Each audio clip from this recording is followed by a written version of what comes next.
Hello दोस्तों। आज हम लोग जा रहे हैं वर्जीनिया या मिशिगन से। वहाँ मैं एक अपने दोस्त से मिलने जा रहा हूँ और वो भी नर्स है और 1 साल हो गए हैं जब से वो यूएस आया, फैमिली के साथ आया है।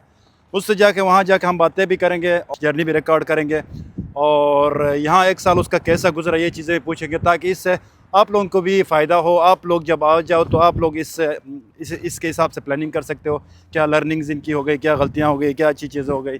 तो आप लोगों के लिए भी लर्निंग होगा, जो पहले साल में आता है उनके साथ कैसा रहता है। मैं फिर रास्ते में जाते हुए जो है ना, आपको रास्ता भी दिखाऊंगा कि कैसे कौन से स्टेट्स हैं, कैसे रास्ते हैं। और मौसम तो बड़ा ठंडा है और मेरे ख्याल से बारिश भी होगी रास्ते में। आई होप कि कोई मतलब रास्ता ब्लॉक वगैरह ना हो। तो तैयारी तो हमारी पूरी है और चलते हैं, लेट्स गो। ये तो मिशिगन है, डिट्रॉइट का एरिया है, स्टर्लिंग हाइट्स कहते हैं। यहाँ पे परसों बर्फबारी हुई थी तो काफ़ी सर्दी है और बर्फबारी होने के चांसेस लग रहे हैं। गाड़ी भी हमारी तैयार है। ये वैन वैसे गंदी हो गई है।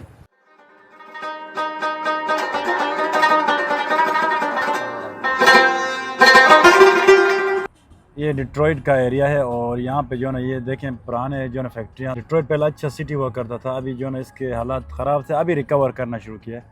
तो ये डाउनटाउन डिट्रॉइट है, कोई फैक्ट्री लगता है। हम लोग इधर रास्ते में रुक गए एक जगह, क्योंकि जाना सो गए थे, उसको एडजस्ट कर दिया। अभी चलते हैं आगे, ज़्यादा से ज़्यादा ट्रेवल करके फिर अपने होटल में चेक इन करेंगे। एक से हम हाईवे से उतर गए तो एक गांव में पहुंच गए हैं छोटे से। तो यहाँ पे बर्फबारी हुई है काफ़ी सारी, अब भी हो रही है। जियाना भी रिलैक्स हो गई है और मैं भी सोने वाला हूँ। Nazia is on wheels. You okay Nazia? Enjoying? So मौसम भी थोड़ा सा बर्फबारी हो रही है बट पहुँच जाएंगे आराम से, आई होप। Let's go. मैं रिलैक्स करता हूँ यहाँ पे क्योंकि ड्राइवर साहिबा जो है ना ड्राइव कर रही हैं। So let's go. वैसे शाम हो गई है। अभी हम लोग ओहायो में हैं। ओहायो से आगे पेंसिल्वेनिया, फिर मेरीलैंड और फिर हम लोग जाएंगे वर्जीनिया। नाज़िया के बॉलीवुड सॉन्ग सिलेक्शन आप सुन सकते हो। वही बात हो गई।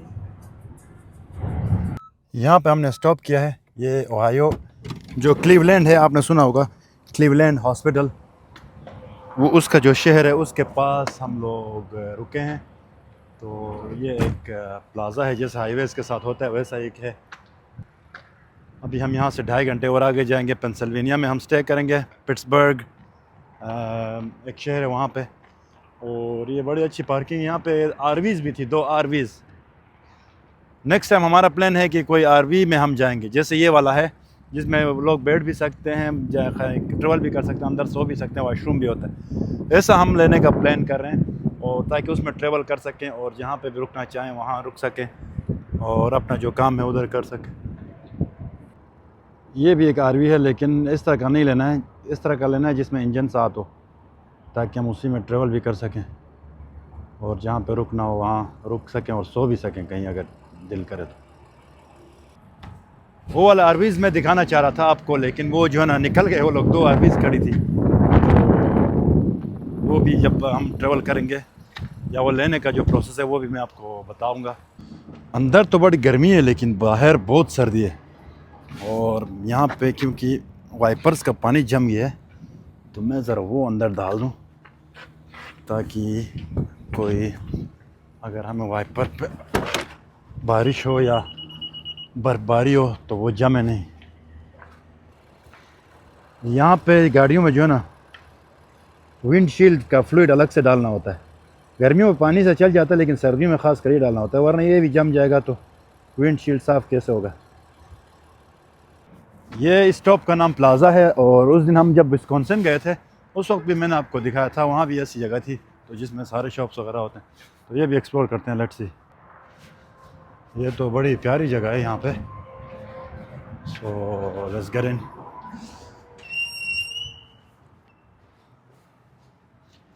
ये तो दुबई के मॉल जैसा है, बड़ा नाइस है, वेरी नाइस। अंदर से भी देखते हैं। काफ़ी स्लिपरी है क्योंकि मेरे यहाँ पैरों में बर्फ़ जम गई। स्टारबक्स भी है इधर। नाजिया लोग गए हैं अपना favourite burger king, unhealthy food खाते रहते हैं लोग, मुझे भी खिलाते हैं। ओह बड़ी प्यारी जगह है। सही मेंटेन किया हुआ है, बहुत ज़बरदस्त मेंटेन किया हुआ। अमेरिका में वैसे इस तरह की क्वालिटी वाले बहुत कम देखे मैंने। Gianna, where are we going today? Where are we going? Virginia. Virginia, से वर्जीनिया। ओह वाह, मेरे ख्याल में इस तरह की जगह पाकिस्तान में वो मोटरवे के साथ भी होती हैं। क्या ख्याल है, सही बोला या गलत बोला? तो हम लोगों ने पेंसिल्वेनिया में पिट्सबर्ग में जो है ना होटल बुक किया है। वहाँ पे हम लोग अभी जाएंगे, 2.5 घंटे लगेंगे वहाँ से। वहाँ स्टे करेंगे और सुबह वहाँ से ब्रेकफास्ट करके फिर हम वर्जीनिया की तरफ मूव करेंगे। तो वहाँ से आगे अराउंड 5.5-6 घंटे का रास्ता है, तो वो भी दिन में फिर ट्रेवल करेंगे। Let's go. यहाँ से 2.5 घंटे लगेंगे और हम पहुँच जाएंगे पिट्सबर्ग। तो चलते हैं, let's go. Gianna, good night. Okay, you got to sleep. Good night Nazia. बस हम लोग जो है ना पहुँच गए हैं पिट्सबर्ग, पेंसिल्वेनिया। ये बड़ा जो है ना पहाड़ी था, ये एरिया जो है ना काफ़ी पहाड़ी जैसा है। तो अभी हम बस 10 मिनट में पहुँच रहे हैं। आ गए ये पिट्सबर्ग, पेंसिल्वेनिया। पहुँच गए भाई। और जो है ना पहुँचा दिया गाड़ी ने और चेक इन करते हैं अभी। मौसम इतना ठंडा नहीं है यहाँ पे, वैसे यहाँ पे भी बर्फबारी हुई भी है और जैसा हिली जैसा एरिया है, पहाड़ी जैसा एरिया है। तो काफ़ी रास्ते भी पहाड़ी थे और वैली जैसा था, मज़ा आया। अभी चेक इन करते हैं, बाकी फिर सुबह वहाँ से आगे मैं दिखाता हूँ आपको। चलो, see you. Where are we going Gianna? Oh, let's go. हम लोग उठ गए, अभी ये जाना है आगे 6 घंटे का रास्ता है और अभी यहाँ पे करते हैं ब्रेकफास्ट और लेट्स गो। ये है मैरियट बोनॉइक होटल है, इसमें पूल भी है, गर्म pool. I don't know swimming के लिए हमें टाइम लगेगा, नहीं मिलेगा, नहीं मिलेगा। कोशिश करते हैं थोड़ा स्विमिंग करके जाएँ। बाहर जो ना स्नो है, अंदर स्विमिंग भी करेंगे। Let's go. नाश्ते में आई डोंट नो क्या क्या है, पराठे तो मिलेंगे नहीं हमें, बट ये चीज़ें हैं, दिखने में अच्छी हैं, बाकी खाने में इतनी प्यारी नहीं लग रही।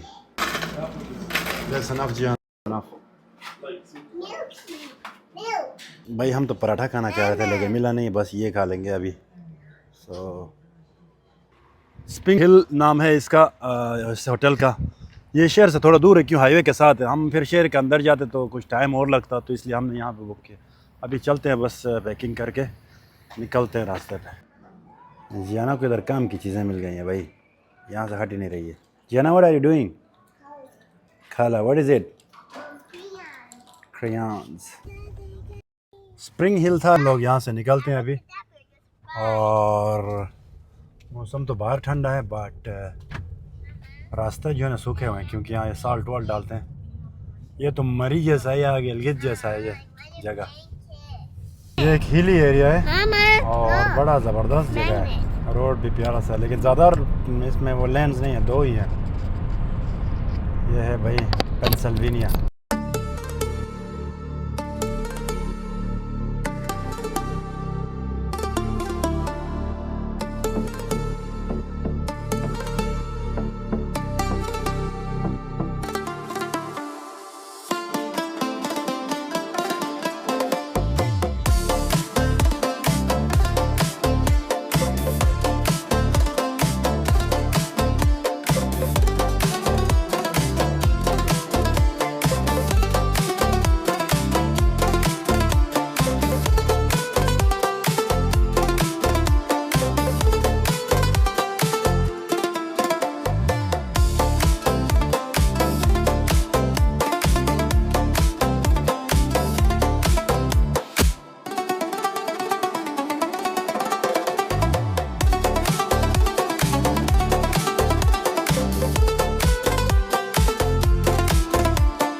हम लोगों ने यहाँ पे जो है ना रोड जो है ना राइट की तरफ हम जा रहे हैं। जो हम हाईवे से आ रहे थे, आगे लेफ़्ट से भी एक रास्ता जाता है।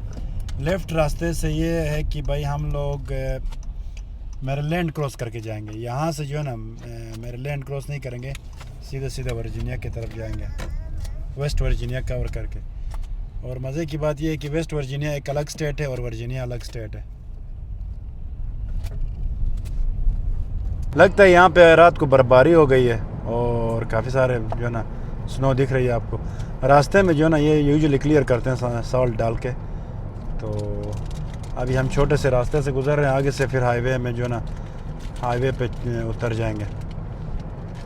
कब्रिस्तान जो है ना इस तरह के होते हैं और ये काफ़ी पुराना सिटी है, इसलिए ज़्यादा कब्रिस्तान जो है ना ज़्यादा बहुत सारे हैं। और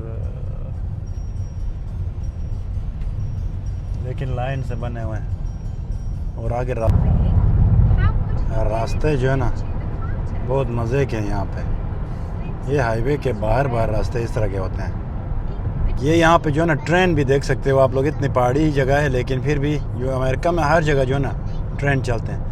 और हम ये पेंसिल्वेनिया से गुजर के अभी मैरीलैंड में आ गए हैं।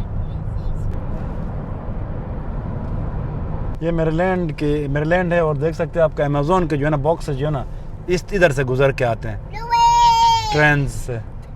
और ये जो है ना माल गाड़ी है। ये ट्रेन भी है जिसमें जो ना पेट्रोल और जो ना गैसोलीन जाता है इधर उधर डिफरेंट स्टेट्स में। और यहाँ पे जो ना आप देख सकते हैं मौसम सही है, बर्फबारी नहीं हुई है। पेंसिल्वेनिया में बर्फबारी थी, यहाँ पे जो ना सही मौसम है, धूप है। बल्कि आगे और भी अच्छा होगा मेरे ख्याल से।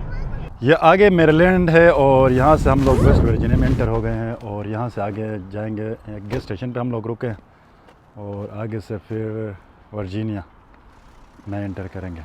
मैरीलैंड के साथ वेस्ट वर्जीनिया है, उसके साथ फिर वर्जीनिया है। तो कुछ 2-3 घंटे में हम पहुँच जाएंगे।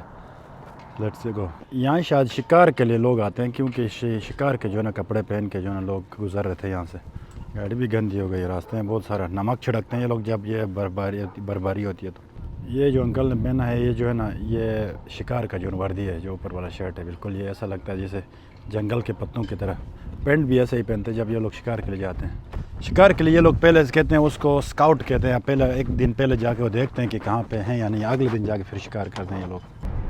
2 दिन ट्रैवल के बाद पहुँच गए। वैसे एक दिन में एक साथ भी कर सकते थे बट आराम से आ गए, अच्छा मज़ा आया। और जाना भी जो है ना सो गई है।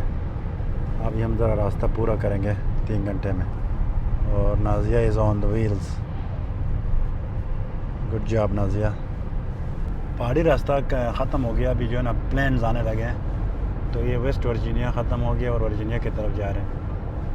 तो चलो चलते चलते फिर कुछ बातें नर्सेज़ के लिए भी मैं करूं कि अभी आजकल लोग ये कह रहे हैं कि भाई बहुत सारे कुछ सवाल पूछ रहे होते हैं, जिसमें से सबसे जो पॉपुलर है वो ये है कि भाई ट्रंप ने ये कहा है कि नर्सिंग एक प्रोफेशनल डिग्री नहीं है।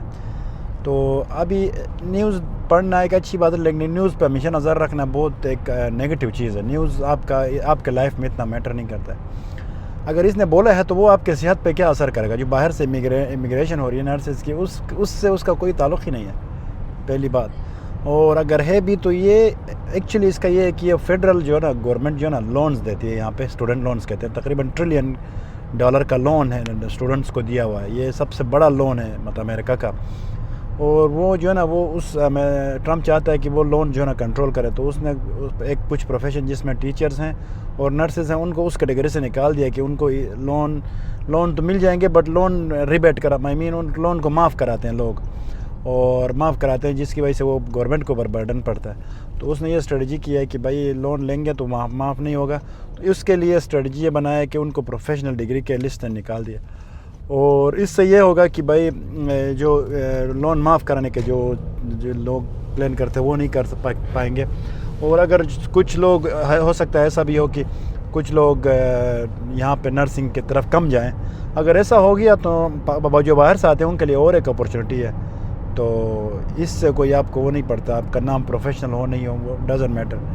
तो आप स्टिल आ सकते हो, लोग आ रहे हैं, प्रोसेस करा रहे हैं। पहली बात ये है विंचेस्टर सिटी। और यहाँ पे देखें विंचेस्टर मेडिकल सेंटर भी है। आसपास हमारे पास बस टाइम कम है, टाइम होता तो आप लोगों को दिखाते हैं कि ये हॉस्पिटल कैसा है वर्जीनिया में। यहाँ पे छोटे छोटे जैसे गांव हैं या छोटे छोटे सिटीज़ हैं, वहाँ पे जो ना बहुत बड़े हॉस्पिटल नहीं होते हैं, वहाँ पे मेडिकल सेंटर्स होते हैं, अर्जेंट केयर फैसिलिटीज़ होती हैं। और अगर किसी को बड़ा मसला है या ट्रीटमेंट के लिए कम्प्लेक्स चाहिए तो फिर वो बड़े हॉस्पिटल्स में जाते हैं। और अगर इमरजेंसी है तो यहाँ पे गवर्नमेंट की तरफ से रेस्क्यू जो है ना वो हेलीकॉप्टर से भी उनको लेके जाते हैं, फ्लाई करा के भी ले जाते हैं। फॉर एग्ज़ाम्पल कोई स्ट्रोक हो और यहाँ पे उस एरिया में स्ट्रोक का सेंटर नहीं है, तो अगर जहाँ पे है वहाँ के लिए वो फिर एयर एम्बुलेंस कहते हैं, उसको यूज़ करते हैं। तो यहाँ पे ये फैसिलिटीज़ भी हैं। मेरे ख़्याल से ये वाला है valley health wellness and fitness, ये हॉस्पिटल है मेरे ख़्याल से, क्योंकि वहाँ से राइट जाके ही यहाँ पहुँच सकते थे। तो मैं आगे जा कंफर्म करता हूँ। तो ये पार्किंग यहीं होगा, क्योंकि ये पार्किंग भी है, वैली हेल्थ है ये, वैली हेल्थ। और ये हॉस्पिटल है वर्जीनिया का, आप देख सकते हो। हाँ लग रहा है हॉस्पिटल। वर्जीनिया काफ़ी अच्छा भी है, सही मौसम है यहाँ पे। और यहाँ पे एम्बुलेंस को सब डेटा पता होता है कि कौन से हॉस्पिटल में लेके जाना है। फॉर एग्जांपल किसी बंदे को स्ट्रोक हुआ है तो उनको पता है कि कौन सी फैसिलिटी में लेके जाना है उसको, या कौन से वो लोग प्रायोरिटाइज़ करते हैं कि जल्दी पहुंचाना है या उसके स्पेसिफिक डिजीज़ के उसमें पहुंचाना। सम टाइम ये होता है कि छोटे मेडिकल सेंटर्स में थोड़ा सा मैनेज करके देन फिर आगे भेज भी देते हैं। लेकिन वो एम्बुलेंस का सिस्टम में भी यहाँ ये है कि भाई उनको पता है कि किस लेवल का कौन सा फैसिलिटी किस लेवल का है, तो इसी हिसाब से वहाँ पे जो ना अर्जेंट जो केसेस हैं, इमरजेंसी केसेस, वहाँ पे वो लोग लेके जाते हैं। दूसरा जो एक लोगों का कंसर्न ये होता है कि आजकल ट्रंप ने ये बोला है कि भाई ये बंद है, वो मुल्क बंद है, और ये वीज़ा बंद है, वो वीज़ा बंद है। तो जैसे देखें नर्सेज जो आती है ना वो इमिग्रेशन वीज़ा पे इमिग्रेट करके आती है। वो EB3 होता है, H1B होता है। वो कोई विज़िट पे नहीं आ रही होती हैं या कोई मतलब फैमिली वीज़ा पे नहीं आ रही होती, वो एम्प्लॉयमेंट बेस्ड वीज़ा होता है। और ये एम्प्लॉयमेंट बेस्ड वीज़ा ऐसा भी नहीं है कि मतलब जैसे IT का हो गया, कोई आम प्रोफेशन है उसका नहीं। ये नर्सेज के लिए स्पेशल ये पाथ बनाया हुआ है।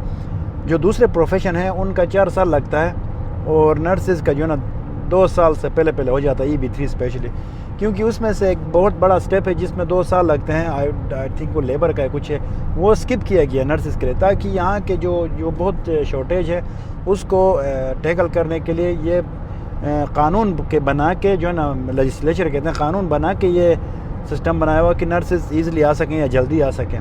और मोस्ट प्रोबली अभी जो शॉर्टेज की वजह से ऐसा भी करें कि जो पेंडिंग में हैं नर्सेज के वीज़ाज़, उनको जो है ना जल्दी शायद उनको मौका मिल जाए। आगे ये भी होने वाला है।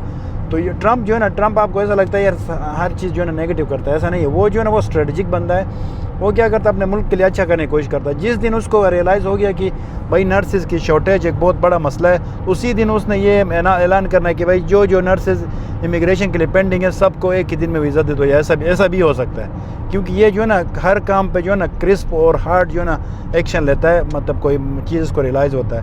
तो ये वो ऐसा प्रेसिडेंट नहीं है कि वो रुक के या स्लो काम करे, ऐसा नहीं। ही अब उसको कोई चीज़ लगे कि इट शुड बी डन तो वो करता है। ये दूर पहाड़ियाँ नज़र आ रही हैं। वैसे इस्लामाबाद से एबटाबाद की तरफ जाते हैं तो ऐसे रास्ते होते हैं वहाँ, लेकिन यहाँ के रास्ते भी खुले और बाहर ज़मीनें भी खुली हैं। यहाँ इतने घर और बिल्डिंग्स नहीं होती हैं यहाँ पे। और ये जगह बहुत खुली हैं, बस आप लोगों का इंतज़ार है। इधर आप लोगों ने आके आबाद होना है, इन जगहों को आबाद करना है। और एक और चीज़ प्रेसिडेंट का कहना एक मैटर करता है, लेकिन जो ना यहाँ पर अमेरिका में ये है कि भाई जमहूरियत है, कोई भी एक चीज़ हो ना अगर किसी कानून के तहत कोई चीज़ बनाई गई है या एक इन प्लेस्ड है या कोई चल रही है तो वो अचानक ही बंद नहीं हो सकती। उसके लिए फिर अगेन लेजिस्लेचर चाहिए। प्रेसिडेंट बोल सकता है ये करना है, लेकिन सारा जो वो बोलता है वो सब भी नहीं कर सकता। उसके लिए उसकी पार्टी के थ्रू चीज़ें अप्रूव करानी होती है। तो जो प्रेसिडेंट बोलता है वो एक्चुअली उसका प्लान है या उसका सोच है।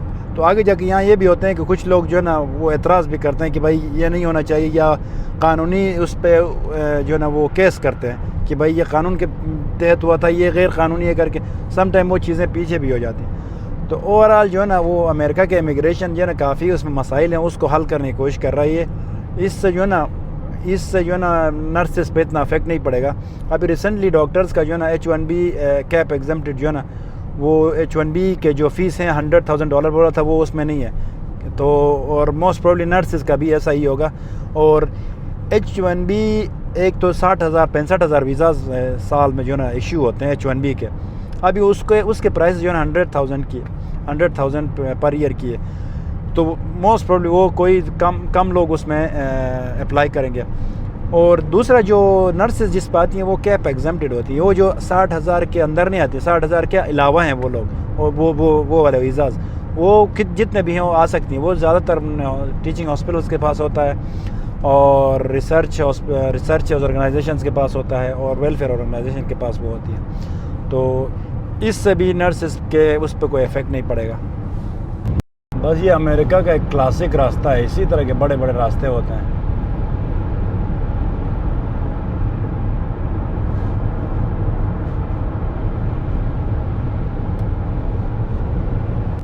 और पास में नर्सेज जितनी भी नर्सेज आई हैं या आ रही होती थी, मोस्टली वो जो EB3 पे आती है। EB3 अभी कोई मसला नहीं, EB3 अब भी साइन अप हो रहे हैं, उस पर काम चल रहे हैं, उस पर कोई मसला नहीं है। तो आप लोग अपना प्रोसेस करते रहिएगा। ये जो मोस्टली सवालात पूछते हैं ना वो लोग होते हैं जिन्होंने अपना प्रोसेस शुरू ही नहीं किया है। वो इस शाशोपंज में होते हैं कि यार मैं जाऊँ या नहीं जाऊँ, तो इसलिए वो न्यूज़ देखते रहते हैं कि ये क्या होगा, ये क्या होगा। जिसने अपना प्रोसेस किया हो ना वो खामोशी से अपना प्रोसेस करता है। ये सवाल तब वैलिड होता है जब आपने अपना एनक्लेक्स किया हो और आप इमिग्रेशन के प्रोसेस से गुजर रहे हो, तब ये सवाल वैलिड होता है कि यार आगे क्या होगा करके। आपने कुछ किया ही नहीं, स्टेप ही नहीं लिया, ये कोई मैटर ही नहीं करता ये सवाल आती, क्योंकि ये काफ़ी दूर हैं आपसे। तो और लास्ट बात ये है कि आप एनक्लेक्स कर लो, ज़रूरी नहीं है आप सारे US ही आ सको। एनक्लेक्स के बेस पे आप कनाडा जा सकते हो, ऑस्ट्रेलिया जा सकते हो, और इवन दुबई में भी आप अगर एनक्लेक्स आपके पास हो तो आपको अच्छे हॉस्पिटल्स हायर कर सकते हैं on the basis of NCLEX की आपने एनक्लेक्स किया। और एक्स्ट्रा सैलरी भी देते हैं। अगर एक बंदे को 6,000 7,000 8,000 देते हैं, अगर आपने एनक्लेक्स किया तो 15,000 भी मिल सकता है आपको। ऐसा एग्जाम्पल हुआ है, पिछले 1-2 महीने पहले एक नर्स को मिला है on the basis of NCLEX, उसको ज़्यादा सैलरी मिली है। तो ये एक लाइसेंस है, तो आप लेके रहो, हर बंदा ले लो। मैं तो ये कहता हूँ, क्योंकि डॉक्टर्स देखें प्रैक्टिस करते हैं, वो लोग पाकिस्तान में करते हैं, कोई शहरों में, कोई गांव में भी प्रैक्टिस करते हैं, तो उनके पास जो सर्टिफिकेशन होती हैं वो UK की होती हैं, उनकी प्रैक्टिस तो चल रही है। स्टिल वो लोग क्या करते हैं अपने प्रोफेशनल ग्रोथ के लिए वो बाहर की डिग्रीज़ और सर्टिफिकेट्स करते हैं। तो हम लोग क्यों नहीं, जब हम नर्सेज हर चीज़ में मुकाबला कर रहे होते हैं, डॉक्टर्स का ये हमारे लिए होना चाहिए। तो जब उनके वो जो अपने प्रोफेशन के लिए, वो जो प्रोफेशनल ग्रोथ के लिए जो कोशिश करते हैं, आप लोग क्यों नहीं करते हो? तो आप लोगों को भी इस चीज़ को भी तो कॉपी करना चाहिए। तो ये चीज़ें जहन में रखें और अपना प्रोसेस USA के लिए ज़रूर करें। एनक्लेक्स आप सब ने लेना, ये सोचो कि एक PNC की तरह है। पाकिस्तान नर्सिंग काउंसिल का लाइसेंस लिया, नेक्स्ट आपने सोचो PNC लेना है, उसका आपको फ़ायदा होगा ही होगा।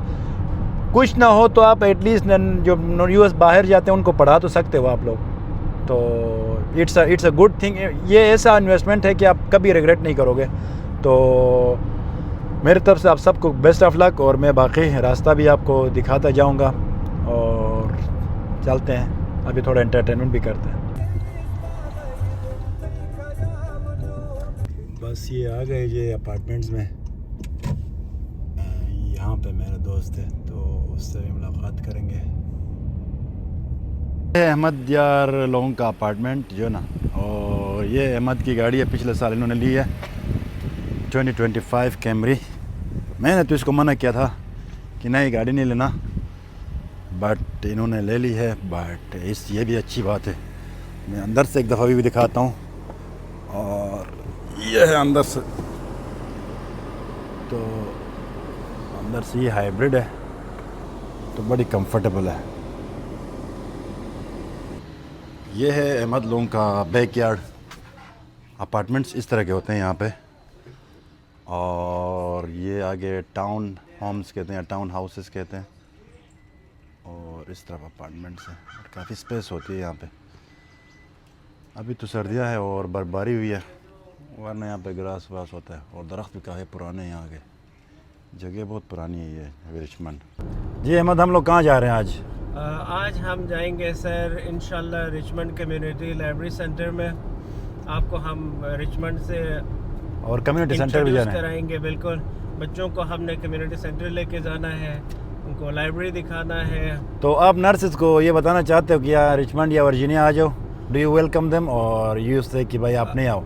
वर्जीनिया के बारे में एक चीज़ बहुत इंपॉर्टेंट है, कहा जाता है वर्जीनिया इज़ फॉर लवर्स। अच्छा, या वर्जीनिया इज़ फॉर लवर्स मतलब you have every type of place right here. यहाँ पे आपके पास बीचेस है, हिल्स है, ग्रीन एरियाज है, पार्क्स है, एवरीथिंग। यानी you love anything you have it in Virginia. अगर आपको हिल्स पे जाना है, हिल्स है। आपको बीच देखना है, बीच है। We have all weathers, a good summer, moderate winter. देखो आप बाहर देख रहे हो, बर्फ गिर रहा है। गर्मियों में गर्मी भी है, सर्द में ठंड भी है। अच्छा, मतलब आप कह रहे थे हर मौसम है, तो ये बर्फबारी हो रही है या पहली बर्फबारी है ना सीजन की? इस सीजन का भी फर्स्ट बर्फबारी शुरू हो गया। और ये गर्मियों में से कैसा मौसम होता है? गर्मियों में on an average 80s 90s तक जाता है। अगर डिग्रीज में बोले तो 36 37 नहीं, ऑलमोस्ट 34 36 का एवरेज रहता है फ़ारेनहाइट में, Fahrenheit to Celsius. So it's a good area.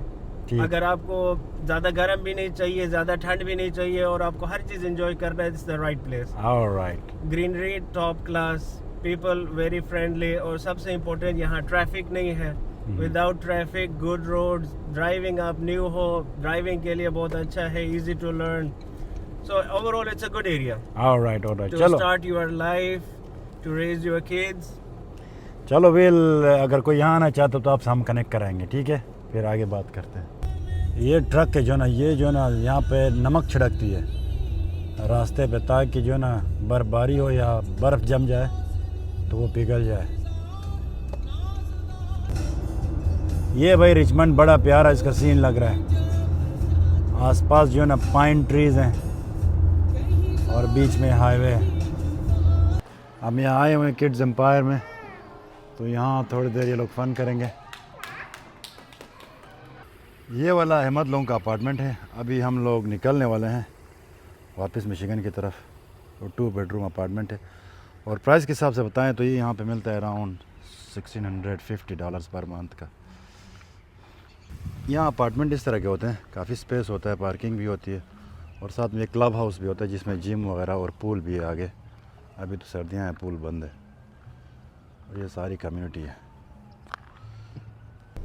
हम लोग यहाँ से बस निकल रहे हैं, अराउंड 9 घंटे का रास्ता है। इस दफ़ा हम लोग एक ही गो में निकालने का सोच रहे हैं, रेस्ट नहीं करेंगे बीच में, क्योंकि नाजिया की फिर ड्यूटी है। So let's go. बड़ा ज़बरदस्त इसका व्यू है वर्जीनिया से। हम लोग वाशिंगटन की तरफ जा रहे हैं। ये वाला देखें कि मेरीलैंड जो है ना, ये स्टेट है। अगर आप में से कोई मेरीलैंड का अगर आपको ऑप्शन मिलता है तो ये इस तरह का होगा। ये तो खैर बाहर हाईवेज़ हैं, बट अंदर शहर तो डिफरेंट होगा, डिफरेंट शहर है, बट एक आइडिया एटलीस्ट हो जाएगा।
ये एक टनल आ गया है, देखते हैं ये कितना बड़ा है।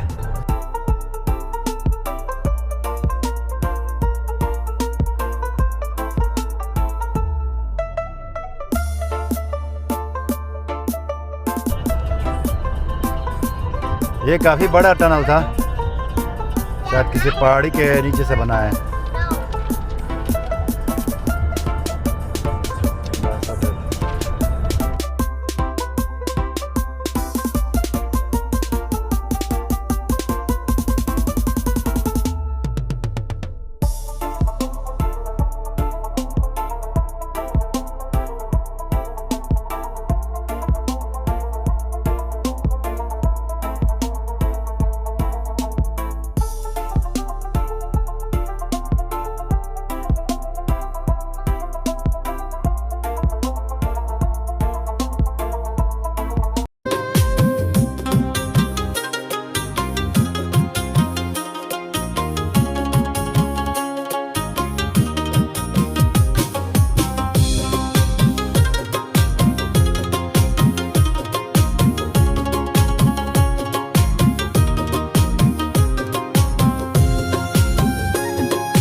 दिखा दिया इस गाड़ी ने, सही साथ दिया, लेकिन गंदा भी हो गया, कल धो लेता हूँ।